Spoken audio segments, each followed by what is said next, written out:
주일 아침 하나님께서 우리에게 주신 말씀은 창세기 10장 1절부터 11장 9절까지의 말씀입니다. 창세기 10장 1절부터 11장 9절의 말씀, 우리 1절부터 20절까지 먼저 한 목소리로 같이 읽겠습니다. 노의 아들 셈과 함과 야벳의 족보는 이러하니라. 홍수 후에 그들이 아들을 낳았으니 야벳의 아들은 고멜과 마국과 마대와 야완과 두발과 메섹과 다라스요. 고멜의 아들은 마스그나스와 리밧과 도갈마요. 야완의 아들은 엘리사와 달시스와 가팀과 도다님이라. 이르로부터 여러 나라 백성으로 나뉘어서 각기 언어와 종족과 나라대로 바닷가의 땅에 머물렀더라. 함의 아들은 그스와 미스라임과 북과 가나안이요. 스바와 하울라와 삽다와 라마와 삽다가요. 라마가의 아들 스바와 드단이며 구스가 또 니뭇을 낳았으니 그는 세상의 첫 용사라. 그가 여호와 앞에 용감한 사냥꾼이 되었으므로 속담에 이르기를 아무는 여호와 앞에 느무릇같이 용감한 사냥꾼이로다 하더라.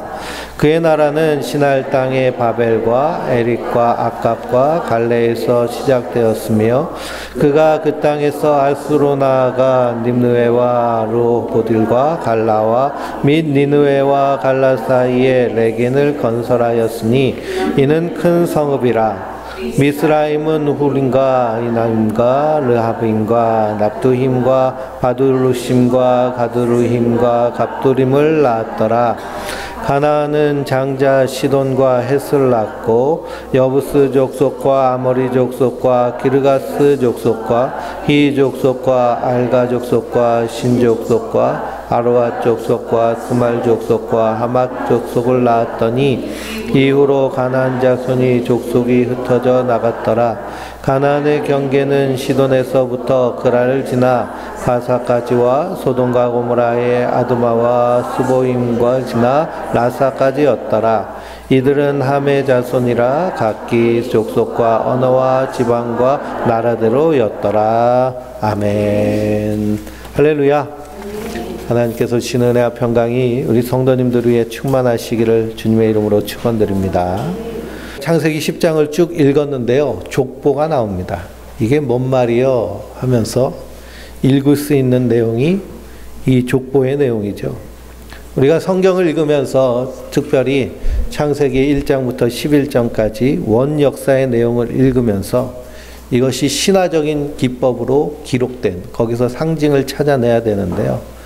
그러면서 성경을 읽으면 우리가 어디에 집중해야 되느냐면 하나님의 언약, 약속이 어떻게 우리에게 주어지고 그 약속을 하나님 어떻게 이루어내시는가에 대해 우리는 성경은 우리에게 말하고 있고 그 성경을 우리는 집중하여 봐야 될 줄 믿습니다. 그래서 성경을 신약과 구약, 구약과 신약, 그래서 구약은 옛 약속, 신약은 새 약속, 약속의 책이라는 거예요. 하나님이 나에게 무슨 약속을 하셨는가? 하나님의 백성에게 무슨 약속을 하셨는가?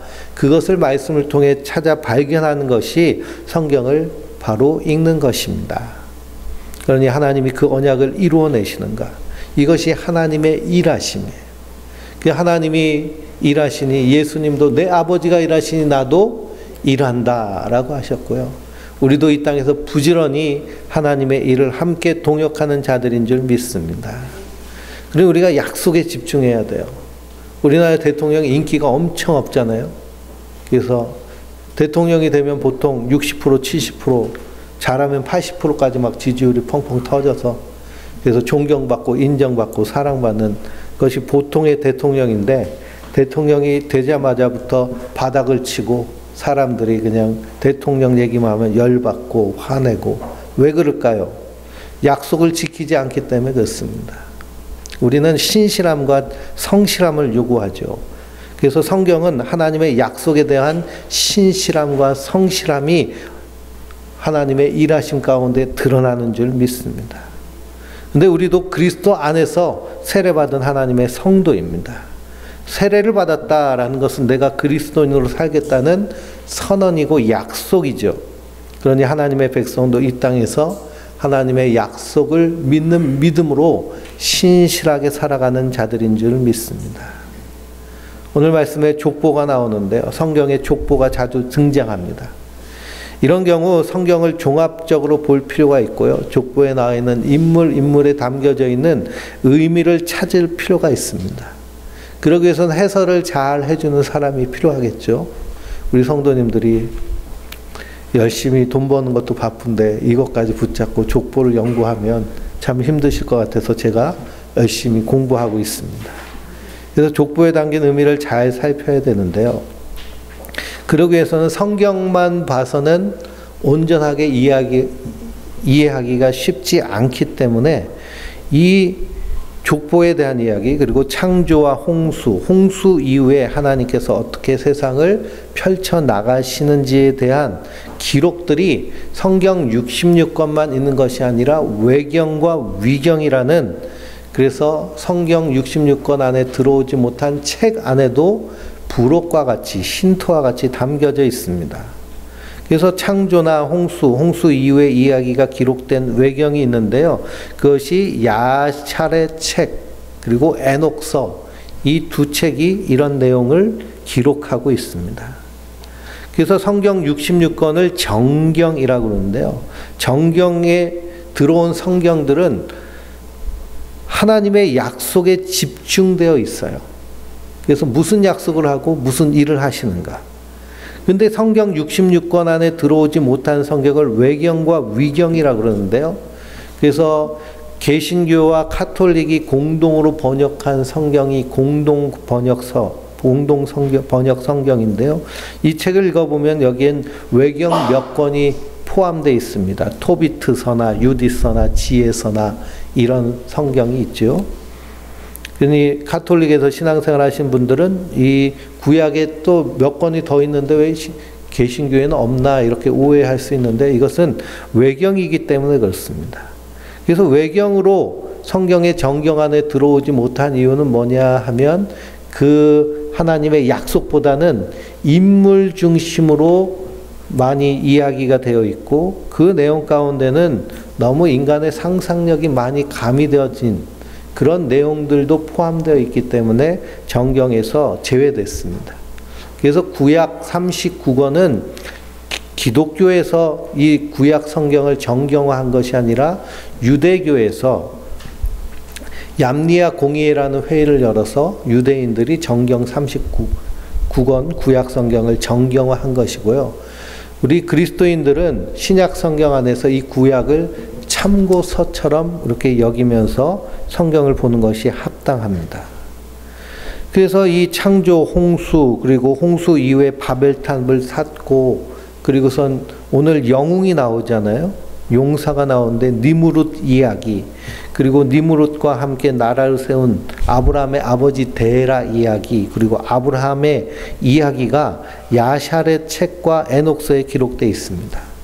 그래서 사무엘하 1장이나 여호수아 10장을 읽어보면 야샬의 책에 대해서 언급하고 있어요.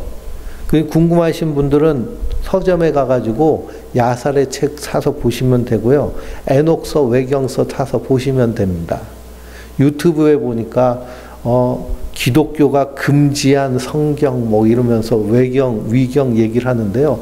금지한 적 한 번도 없습니다. 그냥 서점 가서 사서 보면 돼요. 근데 엉투당투하는 이야기도 좀 나오기 때문에 이것이 성경 66권 안에 들어오지 않는 거죠. 그리고 하나님의 약속을 아는 데는 창세기면 충분하기 때문에 그렇습니다. 근데 우리가 이 족보를 봐야 되기 때문에 족보 안에 담겨져 있는 의미를 좀 깊이 보기 위해서는 그 책을 읽어볼 필요가 있겠죠. 그래서 제가 읽었으니까요. 제가 하는 얘기를 잘 들으시면 되겠습니다. 그래서 노아의 세 아들 함과 셈과 야벳이 있죠. 근데 이 족보를 쭉 읽어보니까요. 야벳은 2절부터 5절까지 나와 있고 함은 6절부터 몇 절까지 되어 있나요? 20절까지 되어 있고 셈은 21절부터 32절까지 이렇게 그들의 자손이 어떻게 번성하였는지로 말씀하고 있습니다. 그러면 이 세 아들 중에 누가 제일 많이 번성했을까요? 함의 자손들이 제일 크게 번성했습니다. 함과 가나안은 6절부터 20절까지 가장 많은 분량을 차지하고 있고요.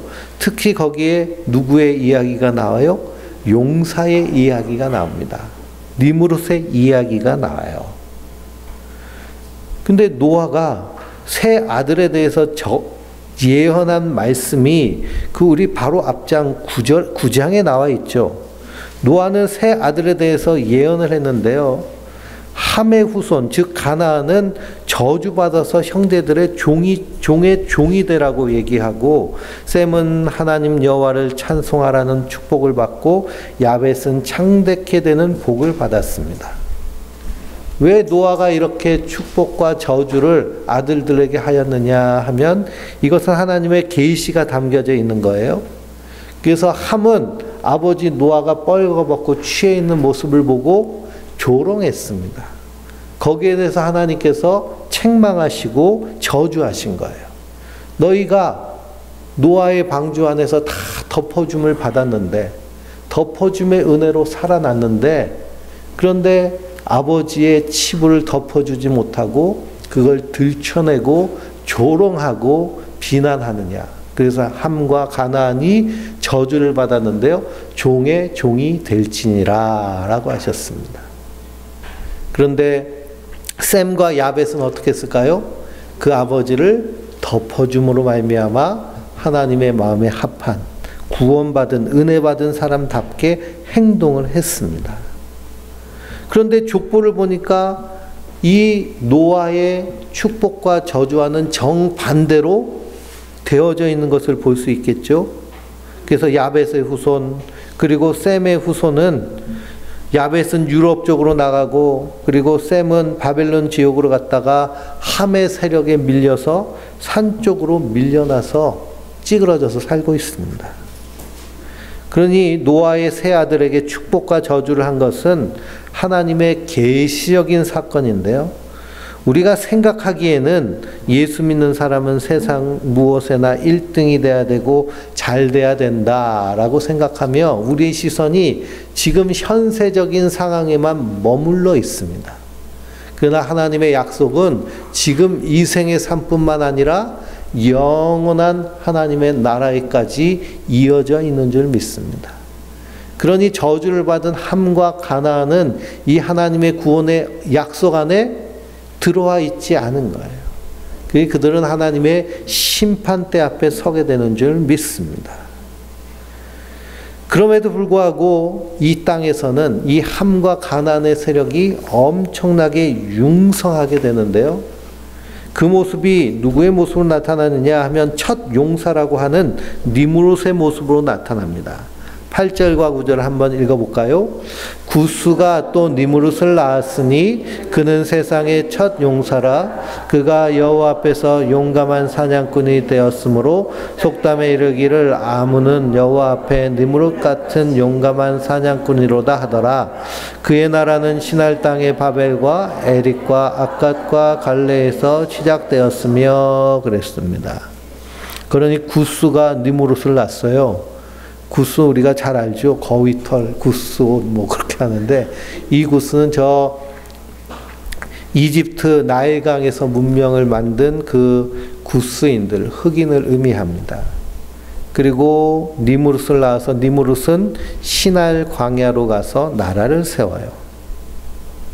근데 니므롯은 여호와 앞에 용감한 사냥꾼, 첫 용사라고 얘기합니다. 용사가 어느 자손에서 나왔어요?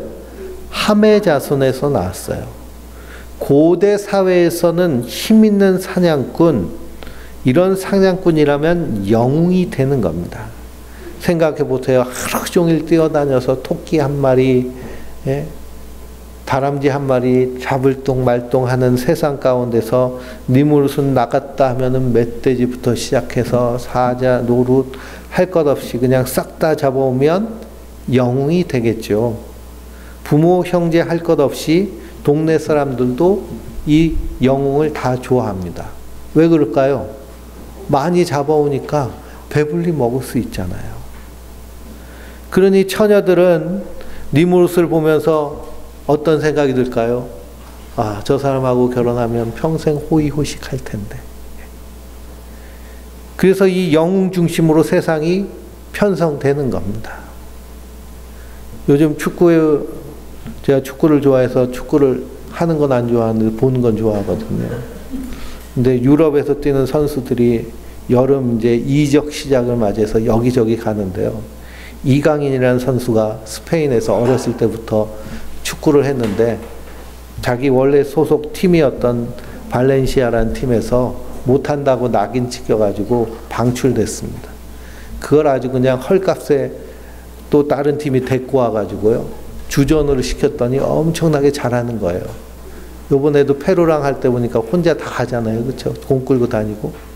그래가지고 얘를 프랑스에다 팔았습니다. 프랑스에다가 판다는 게 이제 이적한 거죠. 그래가지고서는 가면서 계약을 맺은 것이 뭐 우리가 평생 벌어도 못 벌을, 그래서 계약금 이적료의 20%를 보너스로 받고, 그리고 그 프랑스의 파리 생제르맹이라는 팀은 워낙 부자라서 최소 연봉이 55억이래요. 그것 이상을 주고. 그러니 이 이강인 선수가 축구 가는데 보면은 거기 스페인까지 가가지고 축구 보고 응원하는 사람들이 있어요. 남자가 많을까요? 여자가 많을까요? 네? 여자가 많아요. 그런데 김민재라는 축구 선수는 이탈리아 리그에서 이번에 챔피언을 하는데 1등 공신이 되고 이제 영국으로 이적을 하는데요. 이 김민재 선수를 응원하는 사람들은 남자가 많을까요? 여자가 많을까요? 남자가 많아요. 그 차이점은 뭘까요? 이강인은 총각이고 김민재는 결혼했습니다. 그러니 그냥 응원하러 다 스페인 가고 또 손흥민한테 가려고. 그 니무롯도 똑같은 거예요. 우리가 드라마를 보면 뭐 재벌 나오는 드라마, 뭐 재벌집 막내 아들 뭐 그런 드라마 보면 재벌 아버지가 있으니까 아들들이 다 어디 붙어 있어요? 그 집에 다 붙어가지고 어떻게든지 잘 보이려고 아버지 그냥 한테 충성 맹세를 하잖아요. 그게 뭐냐? 영웅으로 세상이 이렇게 집결되는 겁니다. 그러니 니무롯이 현재 말로 말하면 뭐 재벌 같은 사람인 거예요. 다른 사람은 한 달에 월급 뭐 200만 원, 300만 원, 잘 벌어야 500만 원 뭐. 그런데 니무롯은 얼마씩 벌어오는 거예요? 10억, 20억씩 벌어오니 그 사람 중심으로 해서 다 편성이 되는 겁니다. 그러니 니무롯 중심으로 모이고 그러면서 정치력이 생기고 사람들이 알아서 니무롯 앞에서 기는 거죠. 그러니 경제적인 영웅이고 동시에 정치적인 영웅이 되는 겁니다. 그 니무롯이 우리 왕이 되면 먹고 사는 문제 해결되고 외부의 적이 쳐들어와도 이길 수 있겠구나라고 생각이 되어서 니무롯 중심으로 모이고, 그래서 나라가 시작된 나라가 신할 평화에서 시작된, 그래서 10절에 보니 그 나라는 신할 땅에 바벨과 에릭과 악각과 갈레에서 시작되었으며 그랬습니다. 그래서 그 시작된 나라가 바벨이에요. 근데 창세기 11장에 보면 바벨탑 이야기가 나오는데요. 그러니 이 신할에서 바벨탑을 세운 사람이 누굴까요? 이 니무롯이에요. 니무롯. 하나님을 대적해서 사람 중심으로 모여서 하나님의 뜻에 어긋나는 일을 행하는 것이 바로 함의 후손의 모습입니다.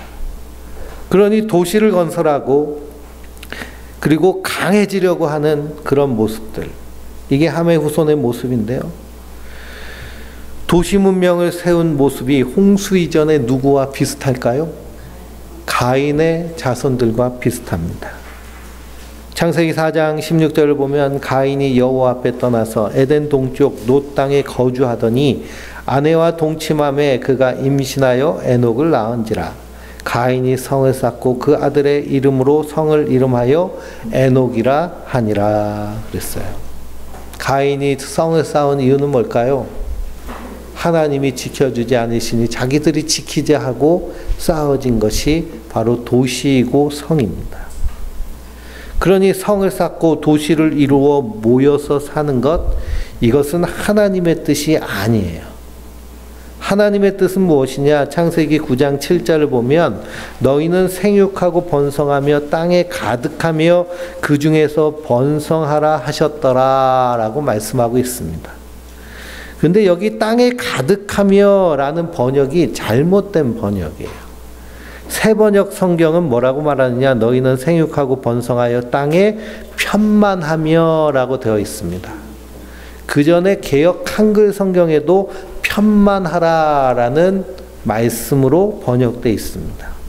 그러니 땅에 가득한 거랑은 편만한 거랑은 다른 의미죠. 가득한다는 건 여기 모이고 저기 모여서 다 모여 살면서 이렇게 번성하라는 의미고요. 편만하라는 것은 어떻게 살라는 거예요? 흩어져서 살라는 겁니다. 흩어져서. 하나님의 뜻은 하나님의 사람들이 이 땅 가운데 하나님 창조하신 세상 가운데 흩어져서 하나님과의 1대1의 관계를 맺으며 하나님 만드신 그 창조의 개성을 따라 살기를 원하시는 거예요. 근데 사람이 도시 문명을 세우고 모여서 살면 무엇이 사라지느냐 하면 개성이 사라지고 집단화됩니다. 그래서 인간을 호모 사피엔스, 사회적 동물이라고 얘기하고 관계적 인간이라고 말하는데요. 그 집단 의식 안에 뭉치면 살고 흩어지면 죽는다라는 그런 개념이 생깁니다. 그럼 왜 뭉치면 살고 흩어지면 죽을까요? 뭉쳐야 힘이 있기 때문에 그렇죠. 그래서 똘똘 뭉치는, 기독교인은 기독교인대로 똘똘 뭉치고 불교인은 불교인대로 똘똘 뭉치고 전라도 사람들은 전라도 사람대로, 경상도 사람들은 경상도 사람대로 다 똘똘 뭉치고, 그렇게 뭉쳐야 산다. 흩어지면 죽는다. 흩어지면 누구한테 죽어요? 더 센 사람한테 죽을 것 같은데요. 결론적으로 원초적으로 보면 하나님한테 죽는다는 그 집단 의식 때문에 그렇습니다. 이 사람들이 모여 있으면 자기의 개성적인 생각, 개인적인 생각으로 하나님과 관계 맺는 것이 아니라 집단 의식에 빠져들게 됩니다. 그것이 집단주의고 전체주의예요. 전체주의가 한참 휘몰아 쳤던 시대에 어떤 일이 일어났을까요? 역사 시간에 안 주무신 분들은 다 기억하실 텐데요. 세계 1차 대전과 2차 대전이 일어났습니다. 참혹한 전쟁이 일어났어요. 사람이 한 사람 한 사람 개인 단독자로 하나님 앞에 서 있고 세상 앞에 서 있어야 되는데 그냥 뭉뚱그려서 함께 있어 버리면 그것은 더 이상 하나님 앞에 단독자, 개성의 인간이 아니라 집단이 되어버리면서 집단화되면서 폭력적인 모습, 파괴적인 모습이 마구 드러납니다. 그러니 하나님은 이 땅에서 흩어져 살라고 말씀하시는 거예요. 하나님과의 1대1 관계 속에서 살라는 겁니다. 우리가 꿈에 대한 그런 보편적인 집단 의식이 있습니다. 그건 뭐냐면 꿈은 그냥 사람들이 다 꾸는 건데 그냥 우리가 전날 있었던 거 그리고 어려운 일, 힘든 일 있었던 거 그냥 뇌에서 정리하면서 잠자면서 정리하는 작용이야. 그러니까 별 의미 없어. 이것이 꿈에 대한 뭘까요? 집단적인 의식이에요. 근데 심리학자들이 꿈을 연구하면서 보니까 꿈이 그렇게 단순한 것이 아니라는 겁니다. 우리 내면의 깊은 그 무의식 안에서 주는 편지와 같은 것이고 이 꿈을 보지 아니하면 인간은 그냥 아무런 개성적인 모습, 하나님이 창조하신 창조의 그런 원래의 모습을 찾지 못하고 그냥 다 할머니, 할아버지가 되어서 늙어서 끝나버리는 겁니다. 그러니 이런 집단의식 모여 있는 것은 하나님께 단독자로 서는 것을 막아섭니다. 삶 공부도 1대1로 하는 것이 효과가 있는 것은 모여서 하니까요. 다 뭐가 생겨요? 집단 의식이 생겨가지고 집중과 몰입이 안 되는 겁니다. 그러니 도시를 쌓고 성을 쌓고 모여 사는 모습, 이게 하나님의 뜻이 아닌데, 이 함의 자손들은 좋은 지역은 다 먼저 독차지해 버렸습니다. 그러니 니므롯은 시날 평지, 지금으로 하면 그 바벨론 지역, 지금의 이란, 이라크 지역인데요. 거기에 유프라데스 강과 티그리스 강이 흘러오면서 거기 세계 문명의 발상지가 되잖아요. 거기서 바벨 문명을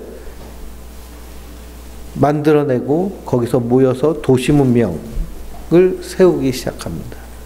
그리고 구스는 저 아프리카로 가서 나일강 지역의 터를 잡고 나일 문명을 만들어내요. 이 두 문명 안에서 마구마구 발생한 것이 무엇이냐 하면 미신과 우상입니다. 그래서 바벨론 지역에서는 달을 숭배하고, 그리고 이 이집트 지역 나일강 문명에서는 태양을 숭배하고, 이것이 초석당 지역이라고 해서 밑에는 사막, 아라비아 사막이고, 이것이 연결되어 있는 곳이 어디냐면 가나안 땅이에요. 가나안 땅엔 또 누가 살고 있어요? 함의 자손인 가나안의 후손들이 살고 있습니다. 그러니 좋은 땅은 다 독차지하고 나머지 형제들은 다 변방으로 밀려서 사는 겁니다. 그러나 그 영웅이라는, 용사라는 사람들에 의해서 세워진 나라들을 하나님은 어떻게 하시나요? 저주하시고 심판하십니다. 그래서 창세기의 쭉 이야기, 아브라함의 이야기는 함의 자손이 하나님의 원수가 되고 셈의 자손이 함의 자손을 심판하는 이야기입니다. 시편 78편 51절을 읽어보면 애굽에서 모든 장자 곧 함의 장막에 있는 그들의 기력에 처음 것을 치셨으나 그가 자기 백성은 양같이 인도하여 내시고 광야에서 양떼같이 지도하셨도다. 그들을 안전히 인도하시니 그들은 두려움이 없었으나 그들의 원수는 바다에 빠졌고 그들을 그의 성소의 영역 곧 그의 오른손으로 만드신 산으로 인도하시고 또 나라를 그들의 앞에서 내쫓으시며 줄을 쳐서 그들의 소유를 분배하시고 이스라엘의 지파들이 그들의 장막에 살게 하셨도다 라고 시인은 노래합니다. 애굽에 있는 모든 장자 곧 함의 장막을 하나님이 치신 거예요. 그리고 아브라함의 후손, 셈의 후손인 이스라엘 백성들이 출애굽하여서 어디로 갔나요? 가나안으로 갔죠. 가나안으로 가서 거기 살고 있는 부족들을 어떻게 했는가요? 다 진멸했습니다. 그 가나안의 부족들은 다 누구들이에요?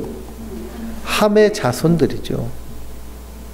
그러니 하나님은 셈을 통해서 이 함을 심판하시는 거예요. 이것이 영적인 전쟁이고 하나님의 언약 약속 안에서 이루어진 일들인 줄 믿습니다. 그러니 하나님이 이 땅에 편만하게 흩어져서 살아라 라고 하였는데 함의 자손들은 모여서 도시를 만들고 그리고 성을 쌓습니다. 그리고 탑을 쌓아요. 그게 바벨탑인데요. 1절부터 9절까지 한번 읽어볼까요? 11장 1절부터 9절입니다. 땅의 언어가 하나요 말이 하나였더라. 이에 그들이 동방으로 옮겨다가 시날 평지를 만나 거기 거류하며 서로 말하되 벽돌을 만들어 견고히 굽자 하고 이에 벽돌로 돌을 대신하여 역정으로 진흙을 대신하고 또 말하되 성읍과 땅을 건설하죠. 그 탑 꼭대기를 하늘에 닿게 하여 우리의 이름을 내고 온 지변의 흩어짐을 면하자 하였더니 하나님께서 사람들이 건설하는 그 성과 탑을 보려고 내려오셨더라. 여호와께서 이르시되 이 무리가 한 족속이요 언어도 하나이므로 처음으로 이같이 시작하였으니 이후로는 그 하고자 하는 일을 막을 수 없으리로다. 자, 우리가 내려가서 거기서 그들의 언어를 혼잡하게 하여 그들이 서로 알아듣지 못하게 하지 하시고, 여호와께서 거기서 그들을 온 지면에 흩으셨으므로 그들이 그 도시를 건설하기를 그쳤더라.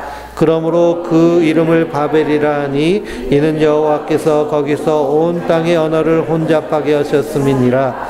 여호와께서 거기서 그들을 온 지변에 흩으셨더라. 아멘. 그러니 바벨탑을 쌓은 이유는 뭘까요?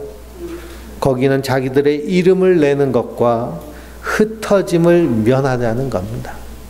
하나님의 이름이 아닌 자기의 이름이 높임을 받기 원하고, 하나님은 흩어지라 하셨는데 흩어짐을 면해서 하나님을 대적하는 심보가 바로 바벨탑을 쌓는 심보입니다. 그러니 우리 안에도 이런 것들이 있을까요, 없을까요? 있지요. 이게 바벨탑입니다. 그러니 이 한민족은 조선시대에 성리학의 영향을 받아서 가장 핵심적인 가치가 충과 효입니다. 충효. 그래서 우리도 초등학교 다닐 때 충효에 대해서 그냥 세뇌를 받았잖아요.